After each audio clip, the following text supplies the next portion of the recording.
Greetings and welcome to the winner of 2012 quarterly report of the Kitsap Continuum of Care Coalition, an organization focused on addressing the needs of those without a home in Kitsap County. Most often it's referred to as the COCC, but we're going to avoid doing that because acronyms are a no-no. We're just going to say every time you're going to hear it. My name is Sally Santana. I'm a board member along with this year's chair, Rochelle Doan of Kitsap Mental Health Services, Darlene Norris Cook of Kitsap Community Resources, she's the vice chair, Phaedra Elliott of the Housing Resources Board, she's our past chair, and Sarah Van Cleve of the Bremerton Housing Authority, our secretary. Since this is our first program, we wanted to spend a little time introducing you to our organization. But first, we're going to introduce you to the people here at the table. To my left is Terry Schroeder. She's the Continuum of Care Coalition coordinator. The buck stops with Terry. Next to her is Sarah. And then we have Monica Berhard, the manager of our new Housing Solutions Center. She'll be giving us the rundown on that in a few minutes. We're going to begin, though, by asking Terry and Sarah some background information. Terry, when and why was the first Continuum of Care Coalition created? It began meeting in June of 1994 as a result of the U.S. Department of Housing and Urban Development mandate. The housing continuum includes shelter beds, transitional housing, permanent affordable housing, and the services required by an individual at any step in the continuum. The process acts as a threshold requirement for communities that wish to apply for HUD McKinney funds, and they provide grant dollars for housing and services specifically for homeless families and individuals. Kitsap County has received this funding for many years and currently receives somewhat over $300,000 in McKinney funds. Can you tell us what the definition of homelessness is by HUD? Oh, you know this. Caught me off guard. Yeah. It's any person or individual who is living outside in a building that's not habitable, living in an emergency shelter or transitional housing, or unstably housed, living somewhere where they would have to be out within 2 weeks' time is what the HUD definition states. Okay. Sarah, what is the mission and the purpose of our Kitsap Continuum of Care Coalition?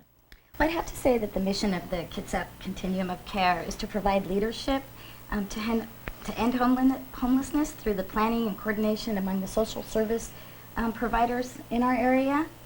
And the real purpose is to create a network for us to share ideas, concerns, and resources applicable to homelessness, and to foster a collaboration addressing the needs of homelessness, increase community awareness and the causes of homelessness, and to participate actively in the state and local environment of homelessness. To give you an idea, some of the few things that we're responsible for is we organize the annual point-in-time homeless count. We participate in recommending the priorities for affordable housing for all the grants, the 2060, the Homeless Housing Assistance Act Grant 2163, and the Kitsap Regional Coordinating Council for the Kitsap Regional Coordinating Council. We make recommendations on members that choose who to allocate those funds for, and assist in development of the homeless element of the Kitsap County and Bremerton Consolidated Plan, which is required by HUD. So those are just a few of the things that we do. That's a lot. Terry, can you give us an example of a couple accomplishments that the Continuum of Care Coalition has racked up? I think I can do that. In 2005, the State Department of Commerce, which was then something else, I can't even remember now, required that, or actually it was the legislature that required that each community have a 10-year plan to reduce or end homelessness. And we put together that plan, and then almost all of 2008 we spent updating that. We did a really comprehensive update of that plan, which was approved in early of 2009, and that can be seen on the Kitsap Regional Coordinating Council website.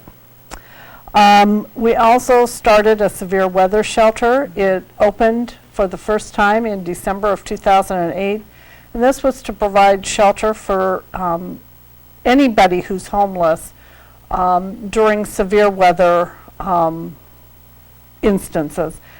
Basically, weather that when the temperature is below 32 for an extended period of time, or a severe accumulation of snow or rain.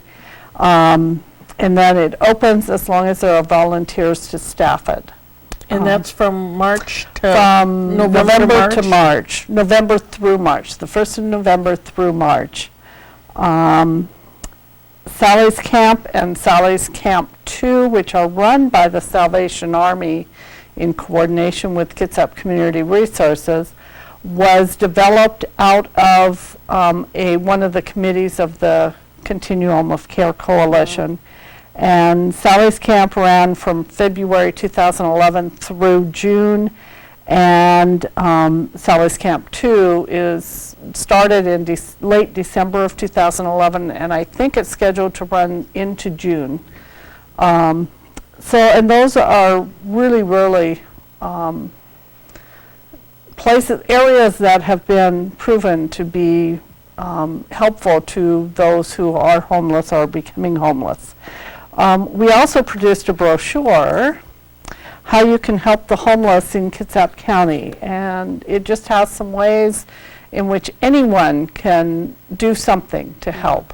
Where can you get that? Me. We try to get it out to other organizations. I always take it to any talking event that I have and try to get it out. We've also emailed it to any agency that's a part of the Continuum of Care. And you can also, is this a click on the website too? Yes, it is on our website, and you can get it from there and print it. It's just a one-page trifold brochure. How many organizations are members of the COCC, and who are they? Well, I'm not going to name always them adding all, but there are currently 40 organizations that are involved that are actual members. They include direct serving housing providers, government agencies, food banks, faith-based organizations, funders, and that seems to cover most of them. Meetings are typically held on the third Wednesday of the month from 2 p.m. to 4 p.m. at the Bremerton Housing Authority on Wheaton Way, and anyone is welcome to attend meetings. Criteria for membership is to sign a membership agreement supporting the Continuum of Care Coalition's mission and purpose, and agree to actively participate in the coalition. Attendance at 50% or more of the meetings is encouraged. Can you give a couple examples of how these 40 organizations have come together? I think you kind of alluded to with the Sally's Camp, but I was thinking from the perspective of how, when we're all around the table, somebody has something that they need, and then all the other organizations will figure out if they've got staff or materials or something to, like, well, we're going to get into it, but Project Connect comes to mind. Yeah. But what is your contact information? How do people get a hold of you if they have more questions? My phone number is 360-473-2028, and my email address is tschroeder, SCHROEDER @kcr.org. Is there anything either of you would like to add about the Continuum of Care, what it does in the community? Anything that comes to mind that'll help educate folks that are watching? Go ahead. The one thing that comes to my mind is that it's really a way for the agencies that work with homeless, either directly or indirectly, to get to know each other, to talk with each other, and to do that networking that you talked about. I know I've had people say to me, if it hadn't been for some of the connections that I've made at the Continuum of Care Coalition meetings, I wouldn't have known who to contact to help this client or that client. And that to me is what's really important. Do you have any idea, and I know I'm putting you on the spot, what else is new? Do you have any idea how many COCCs Continuum of Care Coalitions there are in does every county have to have one? Yeah. If they're applying for HUD McKinney monies, yes. And the majority of counties, there's like 5 or 6 counties that apply for HUD McKinney monies on their own, and they're the larger counties in the state of Washington. And then the smaller counties, including Kitsap County, apply through the balance of state, and there's a ton of them. But most of your decent-sized counties, there may be some small counties that go together. There's one in eastern Washington, Wenatchee and East Wenatchee, and I can't remember the counties' names. Chelan-Douglas County are together. So, Going back to something you had mentioned earlier about accomplishments, was Benedict House the outcome of COCC work? it was, as a matter of fact. Sorry. It was in 2002, I think it was. Sister Pat, who was the one who founded Benedict House, came into Kitsap County, and she started the host program. And because a need that was emerging was that there was no men's shelter. KCR had run a men's shelter for several years, and it was being underutilized. And so they had closed it down because of that. And so there had been a period where there was no men's shelter. And so there was a feeling that that was a need. So she started the host program, and that worked really well. And it was for single men, and they would be hosted at a church on the floor, on mats, but it was every night throughout the winter. It only ran from like November into April or so. And then, and while she was doing that, then she started researching and getting the funding and the, everything in order to do Benedict House. So she got that going, and Benedict House, I think, opened their doors in, I think it was 2006, like May of 2006. And Sisters she'd been chair of the Continuum. Yes, Sister Pat came in, and Julie Graves, who was with the Housing Kitsap, was the chairperson at that time and continued for a while, and then they were co-chairs for a while, and then Sister Pat was chairperson for several years through some trying times, and of course at the same time trying to finish getting Benedict House open, so she was pretty busy. Before we go to break, for you two gals, what are you seeing in as far as the quantity of homeless folks that we have? I know I'm going to ask Monica about that, but from your perspectives, what do you I know that we've got more families out there than we used to. It's a different environment now. It's a different customer, if you will, that we're working with. It's not your traditional homeless person. We're looking at families that haven't ever faced homelessness in their life ever, and they just don't know how to navigate the system. And I think that's one of the shared values of all the agencies that come to the table every month, is how can we make this kind of crisis situation a better situation for the families that are coming through and faced with this issue. Thank you two very much. We're going to take a break right now and stay with us. We'll be right back.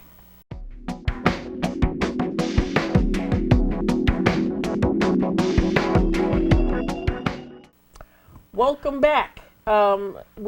This is the Winter 2012 Quarterly Report of the Kitsap Continuum of Care Coalition, and we are moving on to asking Monica Berhard, who's the manager of the brand new Housing Solutions Center, some questions. Monica, first of all, what is the Housing Solutions Center? I'm going to get tongue-tied, so. Yeah, thank you for asking.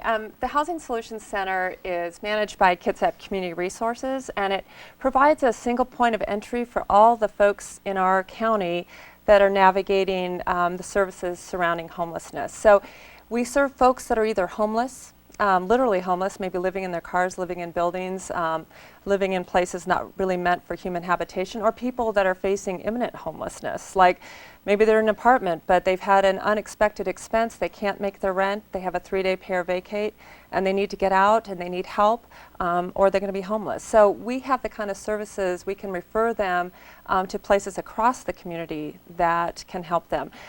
Before the Housing Solution Center, someone who needed these services had to go from agency to agency to agency, telling their story over and over and over again, hoping against hope that maybe there was an opening, and often just putting themselves on the waiting list. But with the Housing Solutions Center, they can come here. We know where the resources are across the community. We know what their qualifications are, and we can hopefully get them into a place that serves them. But if not, we can put them on a community-wide waiting list. They tell their story once, they go to one place, and then we kind of efficiently work with all the agencies to try and get these folks the services that they need. Do the shelters have, do they call you in the morning and say, you know, we had 17, or we've got 17 beds, we've got 2 openings? Do they tell you? Actually, we have a great process that was put together, and I take no credit for it. Corey Derenberger at 211 put together a website that all the agencies now that have shelter services or other types of homeless services have access to, and each morning they update it so that when we're sitting with a client, we can open up the website and know, for example, that St. Vincent de Paul has 2 openings or Benedict House has 1 opening. So we'll know potentially that we can place somebody, or we'll know that we can put them on the waiting list. So it really makes the process a lot more efficient. When somebody walks in your door and you know, they're like deer in the headlights. This is a very scary thing for them. What is the intake process like? Yeah, we're trying to make it as simple. Of course, we need to collect information because various shelters, various services have different types of criteria, and we're trying to get a better handle on the scope of the problem in Kitsap County. So we do need to collect some demographic information, but we try to keep the intake process fairly short.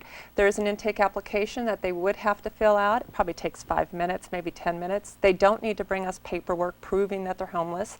Then they'll sit down and meet with one of our navigators who's familiar with the resources in the community to really understand what brought them in here today. Maybe it's rental assistance that they need. Maybe they need a shelter that night, or they know that they're going to be homeless in a week. So we try to understand their unique situation and then try to kind of match them up with a resource that might best fit them or put them on the waiting list if that's the case.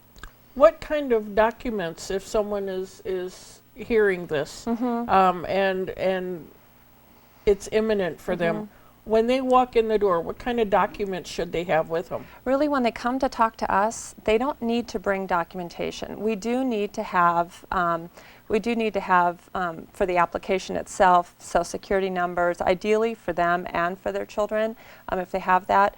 But ultimately, when they are actually served by the agency, say for example, they're referred to Benedict House, for example, that's if Benedict House needs specific documentation, they'll be in touch with the client after the referral to let them know what they need to bring. But to meet with us, they don't need to bring that documentation. So we're a good place to begin. How is the Housing Solutions Center funded? We are funded by the Kitsap Regional Coordinating Council. This has been a vision that's been quite some time in the making. It didn't just come about. I mean, I'm new to it here in the last month and a half, but it's been a vision of the Continuum of Care and something that they've been working on for, between the last 1 to 2 years. And it was put together by a variety of agencies across this community. Ultimately, Kitsap Regional Coordinating Council put together a request for proposal that Kitsap Community Resources responded to, and they were awarded the project and the initiative, so they're providing the funding. Long term, I mean, we're going to have to definitely look beyond that for other sources of funding, but this is a great place, again, to begin. Where are your sites? What are the hours? I know you've got north and south Yeah. little offshoots. Yeah. We, as a county, we're such a geographically large county that you're really not helping somebody in the north end of the county if you say, well, you can no longer go to North Kitsap Fish Line. You have to come down to Bremerton to get your help. I mean, that doesn't help them. It doesn't help somebody in South Kitsap, forcing them to come to Bremerton. So we're trying to make this something that's convenient for all concerned. And so we have partnerships, and the main hub center is in Bremerton at 1201 Park Avenue, which is the site of the KCR Main Services Center.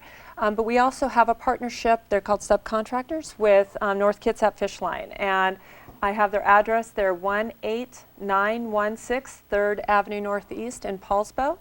And you can just contact them. Their number is 779-5190, area code 360. You can contact them and set up an appointment to meet with them in the north end.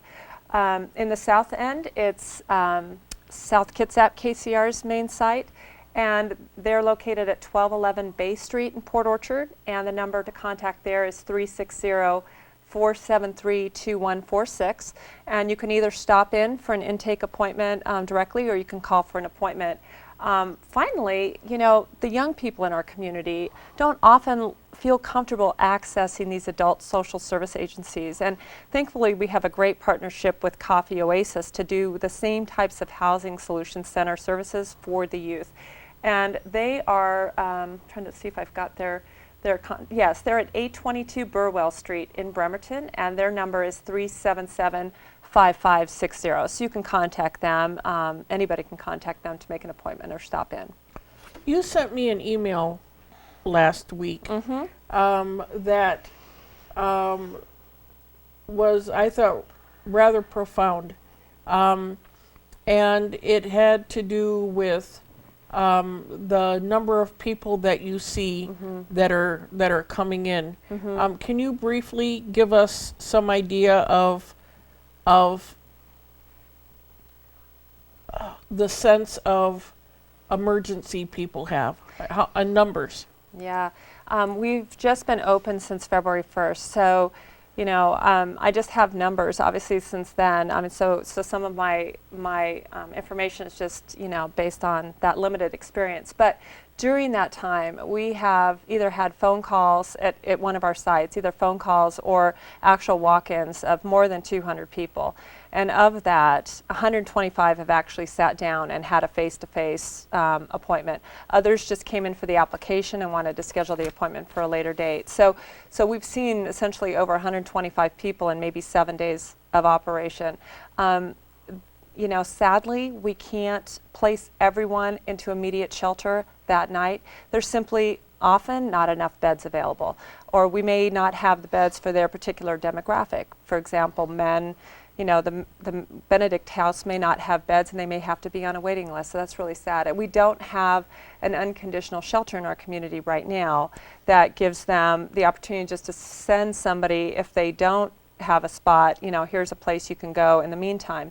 I know there's a lot of work being done on that. But so my email to you essentially was just letting you know that I've just been really, really taken back by the need in our community. It's real. There's a lot of people that are truly hurting, and some really heartbreaking stories that we've been hearing. But the good news is, and I think we should focus on the good news is we have an incredible community.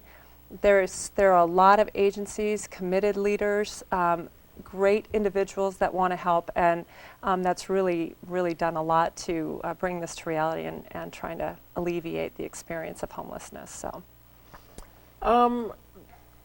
Thank you all. This has been our first foray into doing this kind of educational connection with the community, and it wraps up our first program. Our next one will air in May, and hopefully we'll have together some information on camps that are setting up that will be available for kids for the summer months, and I think this has been pretty good. Great. Thank you very much for watching, and if you have any questions, you know how to get a hold of Terry. Thank you. Bye-bye.